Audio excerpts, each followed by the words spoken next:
welcome back to the video on the F1 Journal and to the preview of the 2024 Formula E season. And yeah, the 10th season of Formula E, can't believe it's going on for 10 years already. And yeah, another interesting season coming up. Of course, the second season of Gen 3 regulations, the new spec of cars. And yeah, an interesting calendar this year. It seems to be constantly evolving, so at time recording, just run through the character. Starting off with the Mexico E-Prix, kicking us off on the 13th of January. 2 weeks later, there's a double header in Diriyah, of course. Formula E, yeah, all done in one day. 2 practice sessions, a qualifying and a race. We then held to Sao Paulo on a street circuit, not the same as a Grand Prix circuit, before a Tokyo E-Prix. These are all 2 weeks apart. And then in Italy, it's not at Rome this year, in Misano, and then you go to Monaco, Berlin, all roughly a 2-week gap in between these races. Shanghai E-Prix, interesting to see Formula E going back to China, a month's break before the Portland E-Prix in America. Enjoyed that last year.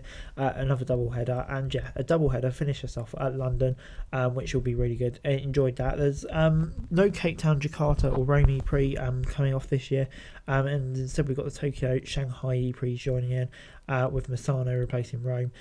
Portland E-Prix hosting a double header, and the Hyderabad E-Prix was originally set to be on there, but unfortunately that was cancelled. But yeah, in terms of driving lineups, it's obviously an interesting list this year. We've got Andretti, we've got Norman Nato replacing Andre Lottery, who didn't have a very good season last year. And yeah, we've got Jake Dennis in the other car, of course, the reigning champion. DS Penske remained unchanged. ERT replacing Neo with an unchanged lineup. At Envision, we've got Robin Freitz and Sebastian Buemi. Freitz going back to Envision is definitely an interesting move. At McLaren, Jake Hughes and Sam Bird, who's replacing Renault Rast. Exciting to see what the British driver lineup can do there. For Maserati, we've got Max Günther and Hayden Ruvla. Jaguar, for me, a really exciting driver lineup. The Kiwi, Nick Cassidy and Mitch Evans. I'm definitely excited to see what they can do. We've got Lucas Di Grassi and Nico Müller. Porsche with an unchanged lineup of Antonio Felix Acosta and Pascal Wehrlein. Mahindra have Nick De Vries and Edo Matuara returning to FE. Nick De Vries, of course, after that failed F1 since the beginning of last season. But yeah, he's an FE champion. He's a very talented driver.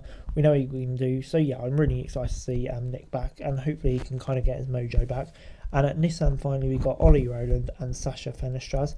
And yeah, an interesting season coming up. I think undoubtedly it was Andretti who ended up on top last time out, but it was Envision who won the team's championship. And I think this year we're also probably going to see a bit of a battle between the Porsche and the Jaguars, and of course their customer teams Envision and Andretti, etc.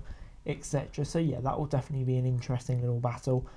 Also, you could have the likes of DS Penske with that strong lineup of Jev, Stoffel Vandoorne getting the title next year. I can see them all being in contention, but I just feel like Jaguar towards the end of last season getting ahead. That lineup of Mitch Evans and Nick Cassidy looks really hard to beat. So at the moment, I would say that they are my title favourites. But anyway, guys, that's it for video. Thanks so much for watching. Like, share, subscribe. Next, what's new with Daily F1 News and subscribe to the channel is going to be greatly appreciated. Thanks so much for watching. Peace out.